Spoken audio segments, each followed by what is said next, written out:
Welcome back to Red Wolf Roundtable here on ASU-TV, and you're seeing the celebration right now from the Sun Belt Conference Championship game where the Arkansas State women's basketball team was able to kind of shock the world and win the Sun Belt Conference Championship. Of course, Tristan Harlan here with Cooper Melner, and we have another special guest with us back on the show today, the champ of the world, Coach Destinee Rogers. Coach, how is it doing? I'm doing great. How you doing, Tristan? Doing great. Doing great. So, of course, you know, as you saw, you guys were able to win the Sun Belt Conference Championship in Pensacola. So I got to ask, how's it feel? God is good, man. God is good. You know, I've done several interviews now, and that's my honest answer. God is good. It feels amazing. I couldn't be more proud of our kids for the fight, the resiliency, the belief that they had in us from day one. And so to just see that hard work pay off, it means the world. And not only to win it, but to become the first coach in A-State women's basketball history to win it, and now you're going dancing. How does that feel, to be the first? It feels great, and I always said that I felt like this situation was bigger than me, and that we had an opportunity to do something that had never been done before. And even, you know, we started out the beginning of the season, and this team was the first to do a couple things. I named them the team of first, and so I knew that this would be the ultimate first. And I kept telling them that they were going to be remembered as the team of first, and that's exactly what it's going to be. They etched their names in history forever. Right, so of course, I'm sure the thing everybody's talked about, you picked 13th in preseason. You came on the show right before the season got started, and with the running joke was if you guys won the championship, you were going to come back with the trophy and, you know, celebrate with us on Roundtable. But I got to ask, when you saw the 13 and you got to, let's say, January, and, you know, of course, the season kind of got off to a rocky start. You lost at Xavier, lost at Arkansas, Mississippi Valley State kind of gave you guys a run there for a minute. What was the moment that it kind of clicked in your head that, okay, this team has got it? I would say, you know, right after that App State game, we lost that game, and then we came home. We made some big changes to practice to try to make things better. But I would say after that ULM game, we go on the road to ULM, and we beat them at their place, so that was 4 in a row. When we did that, I knew that we were on to something special. You could just see a different look in our players' eyes. You could see a different energy, a different approach to everything. Now, I didn't know we was going to win 15 straight in a row in the conference, but I knew that we were on to something special. Right. Right, and, you know, looking towards the championship game, you know, during it, that second quarter wasn't going your way. You were down 17. You didn't get your first bucket till about 3 minutes left in the second quarter to play. So what was really your message to your team to just keep on fighting? Well, the biggest thing was we had to kind of calm down a little bit. You know, JMU, they've been there, done that. Great team. They went 18-0 in conference for a reason, but they came out that second quarter playing like the championship team, and I thought we got a little bit timid whenever they went on their run. And so for us, the message was we got to relax, and we got to just play the way that we play. And if we could get a couple stops, we know that we can get out in transition and go score a couple buckets. So the biggest thing was we needed to play a little bit more free, and at the end of the day, there was no pressure on us. All of the pressure was on them. So we had to stop playing like there was pressure on us and just play a little bit more free, and we did that. So, of course, the celebration happens, the confetti falls, and you guys get back into the locker room, and there's a video on social media where the entire team is drowning you in water, Gatorade, and everything like that. What was kind of, once the cameras went off, what was the first message you said to the team? So I said to everyone in the room before we gave away our Queen of the Court and the Heart of Red Wolf, I thanked everybody in the room because there were players that chose to come here for their last year. And Anna chose to stay here for her last year, not knowing what this was going to be like. You know, she didn't know that she was going to win a championship. You know, if you went based off last year's results, it didn't look good, right? But she chose to have faith in it. So I thanked every last one of them for having faith in me, faith in our vision, and I told them that they did way more for me than I could have ever did for them. And how was it for you knowing that Anna Griffin, she's been at Arkansas State, and then Chrislyn Rose, who got recruited here? How special was it for you to be able to keep both of those players and say you'll have a vital role in them to really step it up big here? Yeah, well, just to have 3 players returning, Anna, Chrislyn, and Winter, it's all about loyalty. And even when things didn't look good, they looked at me and they said, Coach, we believe in you. We rocking with you. And so I told them, I said, well, if you give me that trust, I promise you we're going to go out and get a team that you're going to be proud of. And, you know, all you have is your word at that moment, right? You got to go out and do it. And so I got to give a lot of credit to our staff, Lizzie Nestlin and Rudy Evans and Angelica Alexander at the time. Coulter wasn't on staff yet, but we went through a ton of official visits, and we were really picky about who we wanted to bring to our program because we knew that this was our chance to implement a system that we believed in. So I couldn't be more proud of those three for, you know, trusting the journey. But then to see them going to the championship game, those three helped us win this game a ton. And I know there was other players that stepped up, but it was so fitting to see the three people that chose to step up and each have really big roles in the championship game. Right. So I don't know if you remember this, but in December, me and you sat down in the auditorium in First National Bank Arena, and there's a clip that we're going to show in the next 15 seconds about what you told me when you guys were just about to get over the hump for conference. There's just never been a team that went to the NCAA tournament here for women's basketball. So we want to be the first to do that, and we believe that we can be the first to do that. And so what would it mean to this program? Well, the first, you never forget the first. Just like that team at UCA, no one's ever going to forget that they were the first team to go to the NCAA tournament. So I just believe that our players work really hard and our staff works really hard, and what better way than to reward yourself than to go win a tournament championship and be able to go to the NCAA. I think it'd be huge for the university, huge for Jonesboro, and just the amount of support that, you know, this program and athletics receives from the community. I think it would be a big-time deal for the city of Jonesboro. Big-time deal for the city of Jonesboro. So looking at that to where you are now, what's the reaction? First of all, I got the same top on.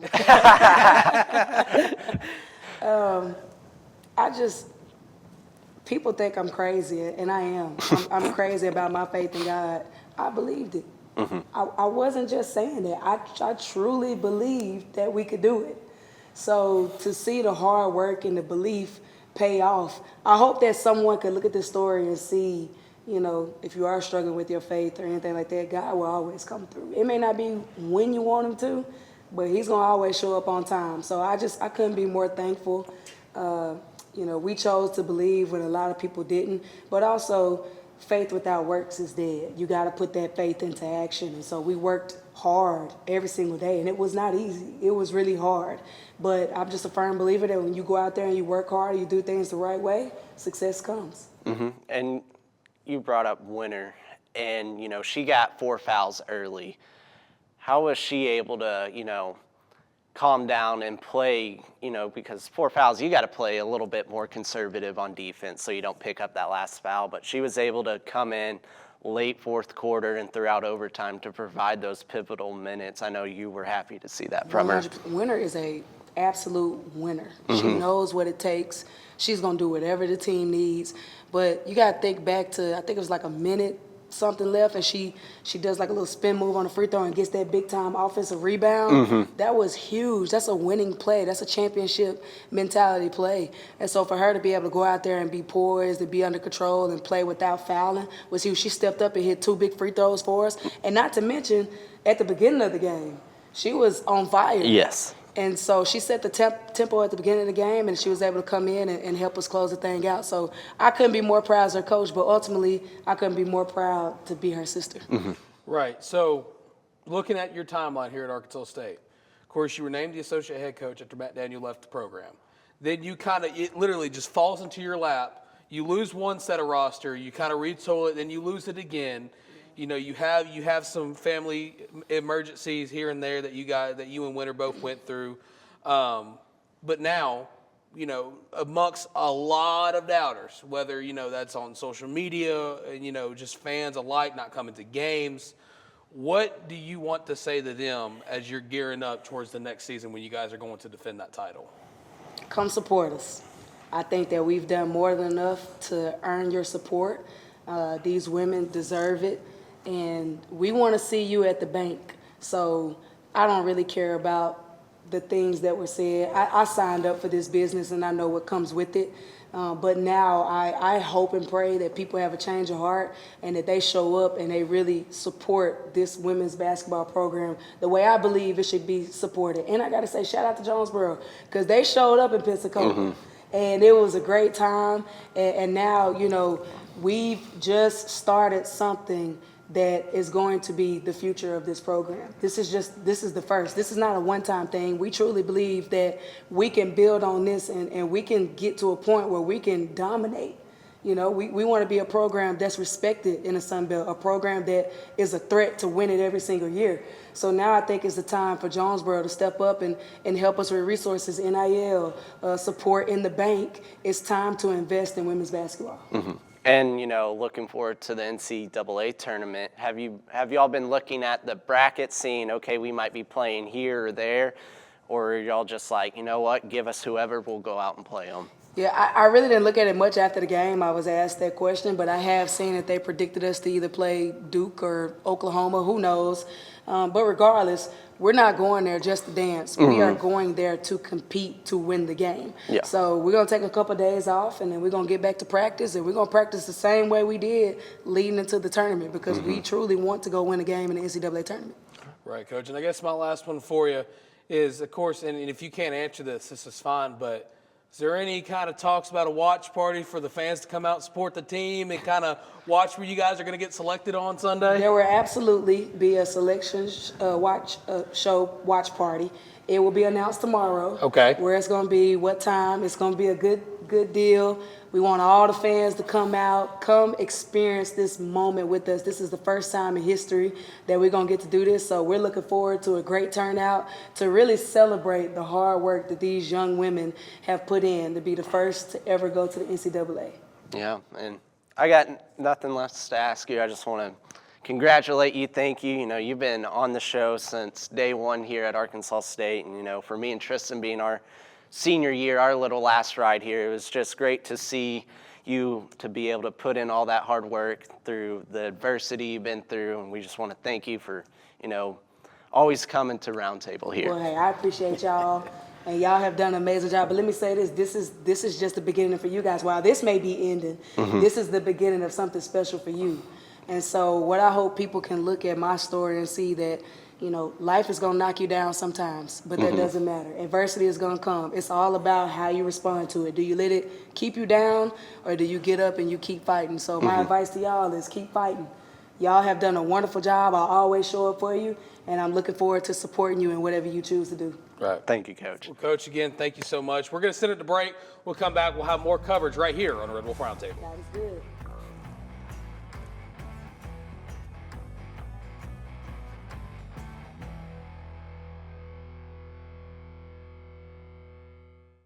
Students should watch ASU-TV just to see the creativity that a college student can get. The creativity that some of these students have is truly amazing.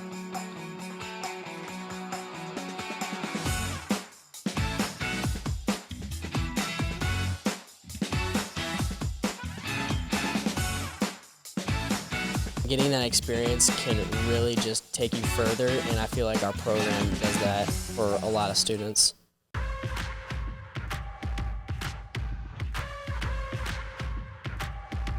When you say experience counts, it's experience that counts for a lifetime. Boxes, I cannot fit in the boxes. Stop it, quitting was never an option. Exhausted, this passion is never exhausted. And you cannot stop it, nah, you cannot stop it.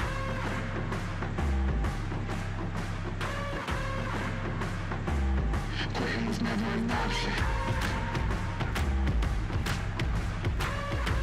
And you cannot stop it, nah, you cannot stop it.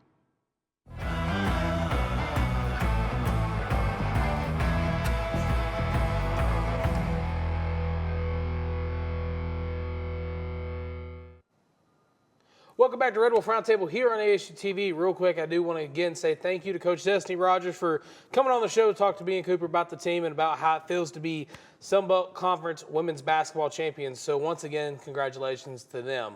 But Cooper, We have a lot more stuff to talk about on the show today. Yeah, we do. You know, we got some baseball, actually. You know, they got off to that rocky start, but then they had this weekend series against Pine Bluff, UAPB, where they were able to not only win one game, but all three, and got the series sweep. You're seeing in game one, they won 9-2. Game two, they won 9-0, and then game three, they won 14-4.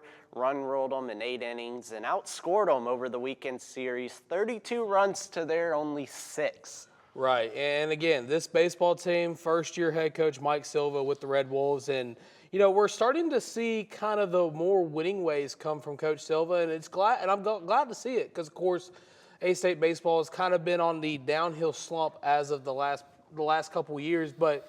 Again, what about the baseball team itself? I mean, they've got a guy on that roster that is just absolutely electric. He's Andy Shatley's favorite baseball player in the entire world. Will French is an absolute dog. Will French is an absolute dog. You're seeing it now. He has a batting average just over 300. He has 18 hits, 9 RBIs, non-base percentage almost at 1,000. You know, Will French, he's a guy, he has great plate discipline, you know. In a series earlier, he had, he went 4 for 4 with 4 doubles. I mean, he's not the guy who's going to come out there who's going to send one deep dead center over the wall, but he's going to find a way to get on base, and we saw that against Memphis the other night. It was the bottom of the 8th, 2 outs, and he was able to go up there, get walked. He actually was down in the count 2-0, and he forced 4 walks. He stayed alive in that bat, ended up getting walked, and he was one of those runs that came across in the 8th inning when Cross Jumper, who came up next, got a hit. He was able to keep the bats alive, keep the inning going, and eventually those 2 runs ended up being the winners for A-State yesterday. Yeah, I mean, again, you go back to the Memphis game, and, you know, what a win that was for A-State. Probably their toughest test as of yet, of course, if you take away the Ole Miss contest, because Ole Miss being in the SEC and everything and have a history of being a good baseball club. But, again, bottom of the 8th, Memphis and A-State are tied 2-2. Will French draws the walk, and then Cross Jumper hits it right back up to the pitcher, and it goes into center field, brings in 2 runs. So they ended up winning 4-2 in that one. But I think where we are right now with the baseball program, and Cooper, you could agree, disagree, and we could talk about it, is that they finally have worked out their kind of non-chemistry, I feel like, because Daedric Kell looked like he was electric at third. I mean, I definitely can see some room for improvement, especially with the bats, but I mean, right now where it is, as conference play is just over the horizon, I think, and therefore I know sometimes, that the Red Wolves are maybe on the upcoming for this season in baseball. I mean, yeah, I mean, you got that. They were on a downhill spiral, you know. They couldn't win. It was just like nothing was clicking. And then, you know, UAPB, they're not the best baseball team. They haven't won a game yet. But it was kind of one of those series that this team needed to show we do have the bats, we do have the pitching that can come alive. And, you know, it was a much-needed series for the team. And, you know, we got Marshall this weekend. Now it's set to be Friday at 6, Saturday at 6, Sunday at 1 p.m., which with the weather on Friday, possibly Saturday, we could see a doubleheader sometime soon. Times to change. But as now, that's the set schedule for the conference opening series at home against Marshall. But this team, me and Caton talked about it last week when you weren't on. If you're looking at the head coaching staff, it's head coach Mike Silva, first year here. Assistant coach, first year here. The most experienced coach is only at his 2nd year here at Arkansas State. So this is an entire new team. I mean, you have familiar faces with Cross, Daedric, Will French, Jelly, and a couple other players. But overall, it's a brand new team, brand new coaching staff that, you know, as the season goes on, they're only going to get better. Right, and again, real quick, I do want to just say thank you to Caton for filling in for me when I was out in Truman calling 1A state basketball tournament. Again, thank you guys for picking up my slack. Typical for you pick up my slack over the 5 years we've been kind of working together. But again, you know, and look, I'm a guy that's really starting to understand baseball as a whole, get really much into the sport. I didn't grow up playing it. I didn't grow up with a dad who loved baseball. I grew up with a dad who loved football. So I'm learning more and more as the days go on. So if some of my takes sound a little out in left field, so they say, that's why. Like that, didn't you? Yeah, lonely right fielder, something like that. But I think, you know, you look at this team and you say, okay, what is the difference from last year to this year minus the coaching changes? And this year, it just seems like the pitchers can pinpoint the strike zone better. I mean, of course, you know, you had Dylan Hine, who I think at one point led the conference in strikeouts and innings pitched, and he was really good last year. But now, instead of bringing guys in, instead of bringing 8 pitchers in a half inning where they're walking each batter as they go, you're seeing a more hungry pitching staff, I feel like, with this team. Of course, Jelly returning to the squad. He's an absolute dog. Maloney, absolute dog. Cole Turner, he's done great. And this, as well as the new guys. But, you know, you look at it, and this is kind of where I struggle, and I'm hoping you can kind of fill in the blanks for me, so to speak. But what is it about pitching staffs is that when you have one coach and a pitching coach, they both leave and you bring in new ones, what makes it seem like you guys that they're just doing that much better? Well, you have to kind of look at it. Some of these pitchers are more experienced. It was like last year we had a bunch of dudes who were freshmen or, you know, they've been there a while and they're just not producing. But when you bring in a new pitching staff, they have to get to know the pitchers. They have to ask them, okay, what are you throwing, where you're at speed-wise, and everything, like what's your spin rate on your off-breaking pitches.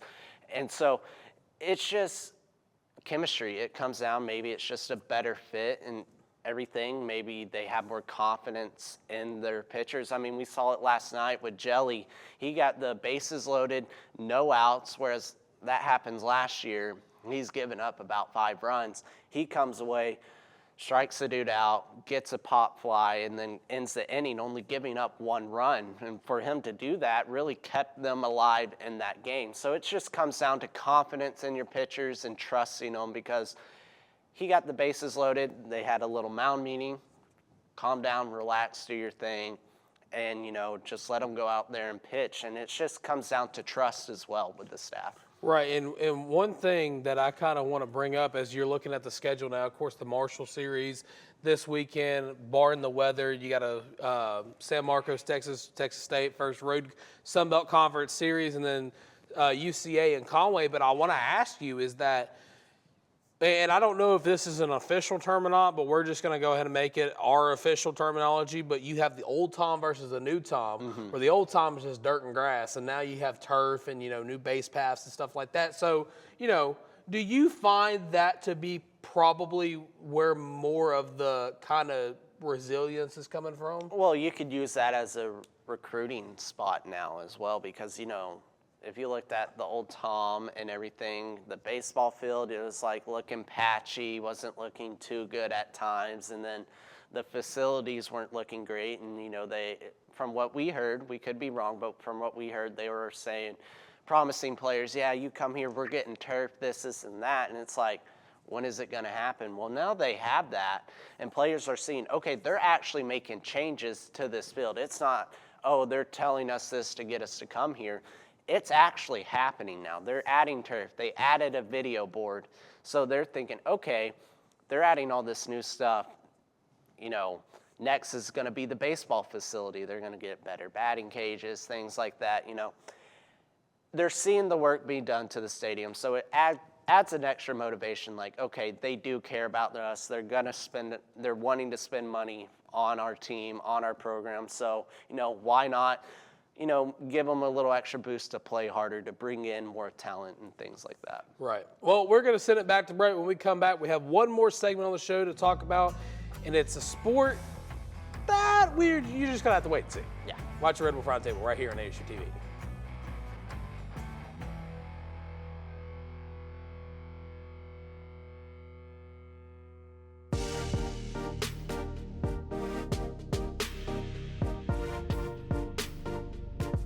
ASU-TV, shows like Red Wolf Roundtable, ASU-TV News, Westside Football, and more.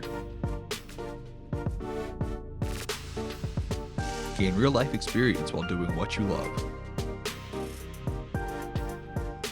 Get involved with ASU-TV today. Red Wolf Radio is a student-led organization at Arkansas State University wanting to hear your takes on pop culture, music, the news, and college life.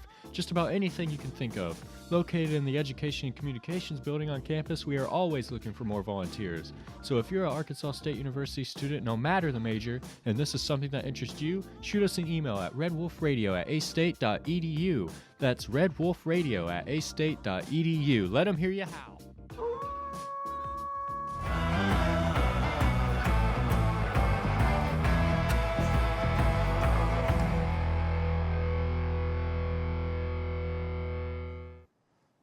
Welcome back to Red Wolf Roundtable here on ASU-TV.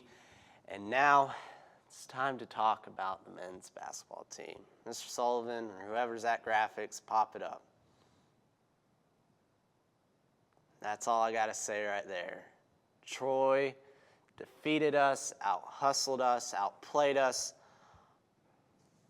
and we fell short once again in the Sun Belt Conference Championship game. And the only difference from last year was we were down at halftime, and then we got blown out. We were leading at halftime, had the lead with about 5 minutes left to go in the entire game, up by 9. All we had to do was play defense, make a couple shots, and then, you know what, they would be going to the tournament as well. But, you know, we were watching that game, and they just beat the crap out of us there in the final 5 minutes, just outplayed us. Yeah, and look, you know, for those of you that watched our watch party of us watching the game, that's a lot of watches. Watching us react to watching the game.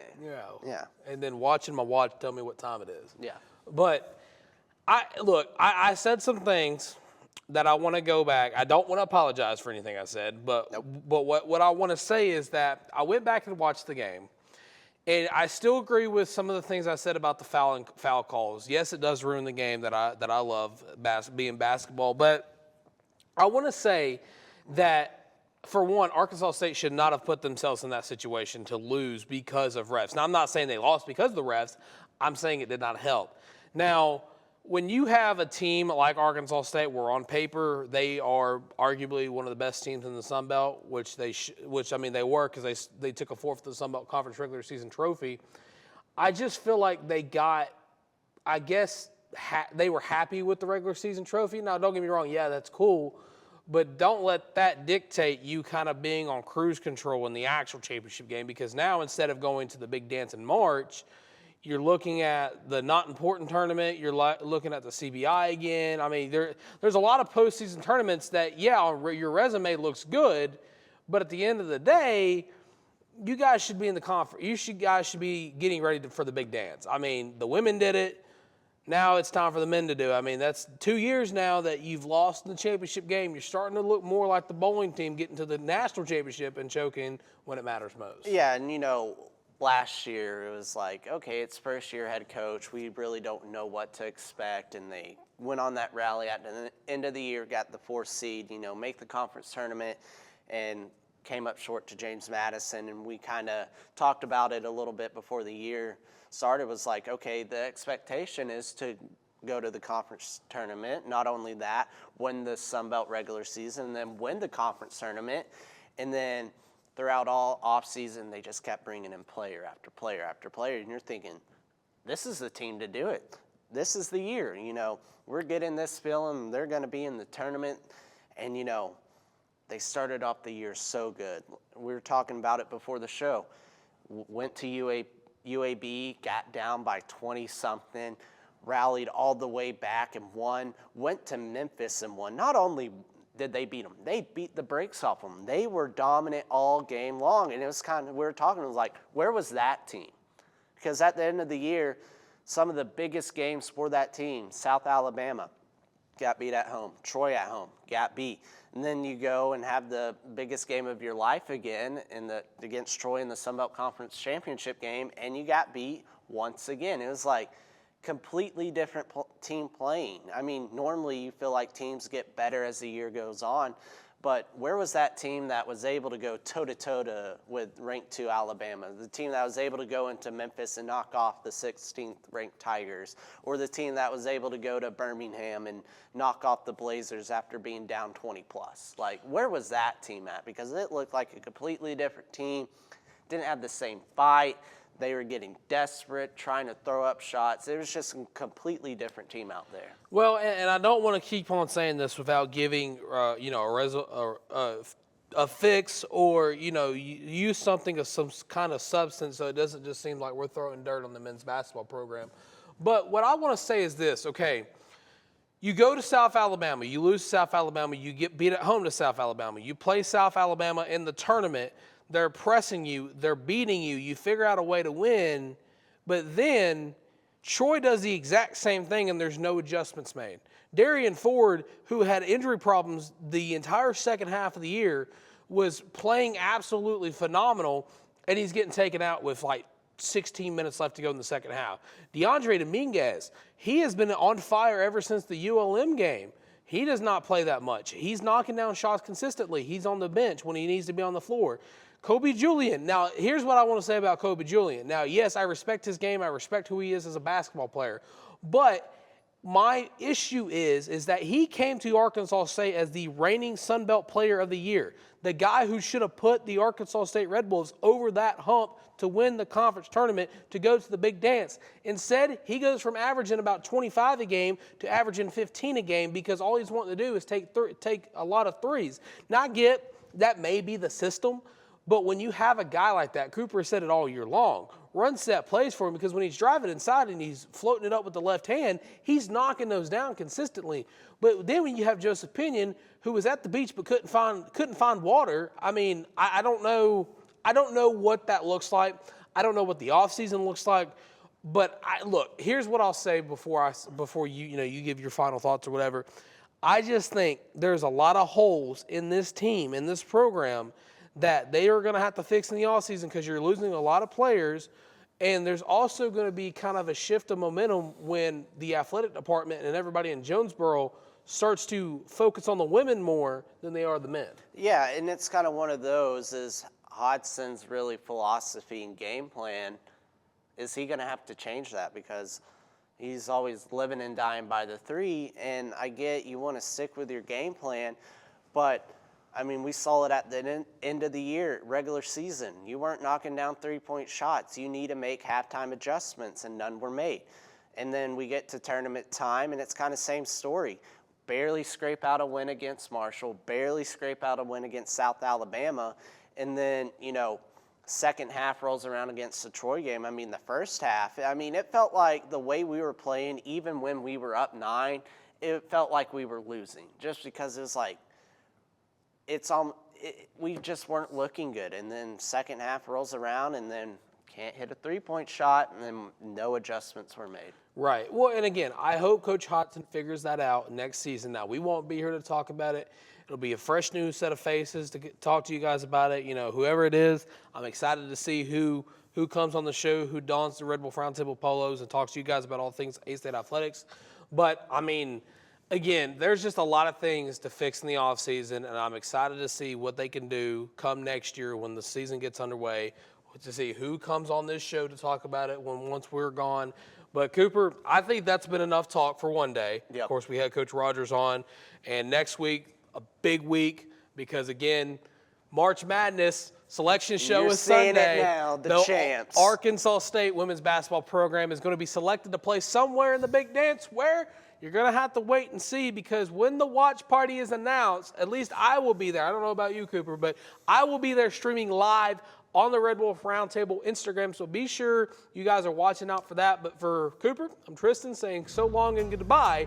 You've watched another week of your favorite show, my favorite show, his favorite show, Mr. Sullivan's favorite show, Red Wolf Roundtable, right here on ASU-TV.